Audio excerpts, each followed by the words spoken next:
Assalamu alaikum. Welcome to the Helix Pharmaceutical Podcast. Today, our guest is Dr. Kalbe Haider, Assistant Professor of Psychiatry, LUMS hospital Hyderabad. Sir, Pakistan में दिमागी और जहनी अमराज के शरह तनासब sir क्या है, और सर इसकी क्या अलामतें हैं, और क्या ये अलामतें बाकी दुनिया के ममालिक से मुख्तलिफ हैं सर?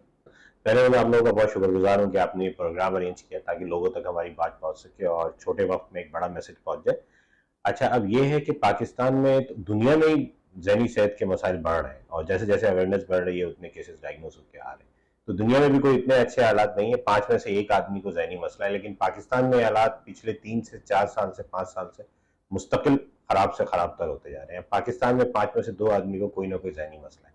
अगर और हम इसका रफ आइडिया लें तो 100 में कोई परसेंटेज इसकी लें तो 55 से 65% तक है जहनी अमराज। वो किसी किस्म का जहनी मसला भी हो सकता है, लेकिन उसमें जो बहुत बड़ा चेंज आया है वो ये है कि पाकिस्तान में एंजाइटी और डिप्रेशन बहुत बढ़ रहा है, तेजी से बढ़ रहा है, जो 55% तक है।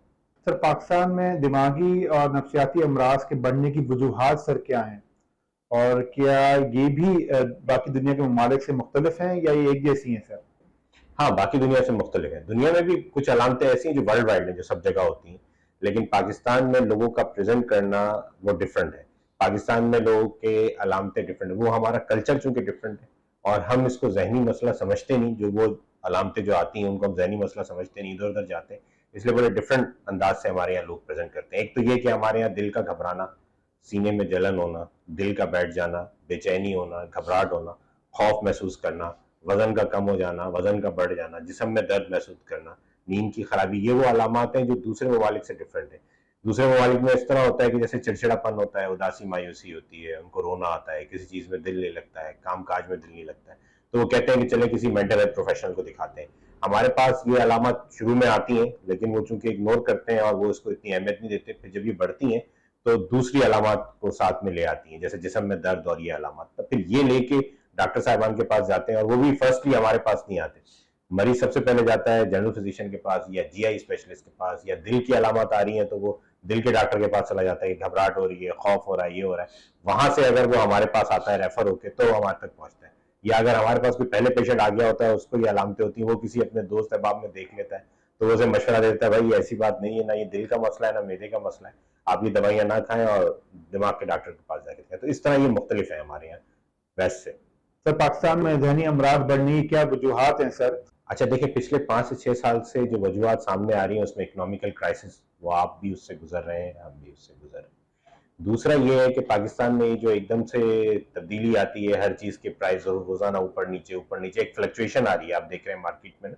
एक आदमी जो एक महदूद आमदनी रखता है उसको रोज अपना बजट बनाना पड़ता है कि अब ये हो रहा है, तो वो एक एंजाइटी की सी कैफियत है, खौफ सी कैफियत है लोगों के अंदर कि पता नहीं क्या हो जाएगा, पता नहीं क्या हो जाएगा, और अनस्टेबिलिटी भी है पाकिस्तान के अंदर। तो एक तो ये बड़ी वजह है। दूसरी वजह यह है कि पाकिस्तान में कुछ हम खाने इस तरह के खा रहे हैं जिनसे हमारे अंदर बहुत चेंज आ रही है। कुछ खाने इस तरह के प्रिजर्वेटिव फूड्स हैं और डिफरेंट किस्म के खाने। तीसरी और अहम वजह यह है कि बायोलॉजिकल चेंजेस आ जाती हैं दिमाग के अंदर ना, जिसमें कुछ ऐसे प्रोटीन है जो बनने बंद हो जाते हैं, कुछ ऐसे प्रोटीन है जो ज्यादा तादाद में बनने लगते हैं, कुछ ऐसे केमिकल्स हैं, न्यूरोकेमिकल्स, जो बढ़ जाते हैं, कुछ कम हो जाते हैं, उनकी वजह से फिर ये अलामत हमारे सामने आती है। सर, पाकिस्तान में बच्चों में जहनी अमराज की शरह तनासब सर क्या है, और इसकी बढ़ती हुई वजूहात क्या हैं सर? अच्छा, बच्चों में भी ड्रामेटिकली ये चीज बढ़ रही है। पहले हम ये समझते थे शायद, और लोग भी ये समझते थे कि बच्चों में जहनी अमराज नहीं होते, ऐसे ही था, वो कहते हैं बच्चा इसको क्या जहनी अमराज, या इसको क्या डिप्रेशन होगा या क्या एंजाइटी होगी, लेकिन बच्चों में भी ये बढ़ रहा है। 10 में से 2 बच्चों को कोई ना कोई जहनी मसला है। और एक बात यहाँ ये भी मैं आपको बताता चलूं कि देखिए, जितनी भी जहनी अमराज हैं वो लड़कपन में या बचपन में ही शुरू होते हैं, जो जड़ें हैं उनकी वो इसी उम्र में पकड़नी शुरू करती हैं, और जब वो बड़े होते हैं तो उनमें और तब्दीलियां आ जाती हैं और वो बिल्कुल एक दरख्त बन के आपके सामने आ जाता है। तो बचपन में इस वक्त जो मैं केसेस देख रहा हूँ उसमें स्क्यूल रिफ्यूजल, बच्चों का पेट में दर्द, नाखून चबाना, बेड वेटिंग, बिस्तर पे पेशाब करना, जिद करना। आपने देखा होगा बच्चे, मतलब पहले तो ये होता था ना कि हम कहते थे कि भाई ये कौन से इलाके के बच्चे जो बाहर आके रोडों पर टायर चला रहे हैं, ये कर रहे हैं, तो ठीक है। लेकिन अब तो बड़े बड़े लोगों के बच्चे, जो हम समझते हैं कि जो एलीट क्लास है उसको डिप्रेशन एंजाइटी नहीं होती, उनके बच्चों को भी उसी तरह से हो रही है जिस तरह लोअर क्लास के या लोअर सोशल मार्केट से जिनका ताल्लुक है उनके बच्चों को हो रही है, कि वो गाड़ियां तोड़ रहे हैं, ये कर रहे हैं, एंजाइटी हो रही है, स्कूल रिफ्यूजल आ रहा है और डिफरेंट चीजें हो रही हैं। तो अब वो लोग आने शुरू हुए हैं, चूंकि उन अवेयरनेस बढ़ी है, वो भी आप लोगों के तवज्जुह से बढ़ी है कि आवाज आवाम तक पहुंची है, तो बच्चों में भी खतरनाक हद तक बढ़ रहा है पाकिस्तान। सर 2023 का जो मेंटल हेल्थ स्लोगन है, mental health is a universal human right, इसके बारे में थोड़ा सा कुछ बताना चाहेंगे सर? हाँ बिल्कुल, ये बहुत अच्छा स्लोगन है कि जहनी सेहत सबका हक है, एक इंसानी आलमी हक है, सबकी जहनी सेहत सही होनी चाहिए। और जिस तरह पाकिस्तान में आप कोई जहनी तौर पर सही आदमी ले आए, या लैंड करने के बाद एक हफ्ते में जहनी सेहत हिल के रह जाती है उसकी, तो बिल्कुल ये हमारा भी हक है कि हमारी जहनी सेहत सही रहे और ये हमारी इकोनॉमिकल कंडीशंस को कंट्रोल करे। तो ये एक बहुत अच्छा मोटिव है। असल में वजह ये है पूरी दुनिया में, मैं आपको बताऊं इस तरह से है कि अगर 100% मरीज जो है जहनी सेहत का, उसमें से 30% जहनी सेहत के मराकज तक या अस्पतालों तक पहुंच पाता है किसी भी तरीके से पूरी दुनिया में। तो पाकिस्तान में आप अंदाजा लगाएं कि 30% में से कितना पहुंचता होगा। 70% तो पूरी दुनिया में नहीं पहुंच पाता। ठीक है, तो हमारे पास क्या हालात है? हमारे पास जो जहनी मराकज हैं भी, एक तो है नहीं। आप देखें कि यहाँ से आप सिंध की आप बात कर लें तो कराची में आपको जहनी मराकज मिलेंगे, हैदराबाद में मिलेंगे, इसके बाद आप निकल जाए तो नवाबशाह में है या सखर में कोई डॉक्टर साहब बैठे हैं। लेकिन ये तो वो बड़े बड़े इलाके हैं ना जहां तक जो लोग अफोर्ड कर सकते हैं वो पहुंच सकते हैं। इसके अलावा भी पूरा सिंध जो है वो खाली पड़ा है, तो लोग पहुंच ही नहीं पाते।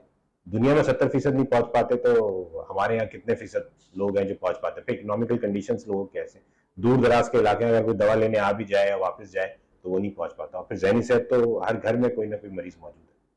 Thanks a lot, sir, for giving your important time on World Mental Health Day awareness session. Thanks a lot. Thank you.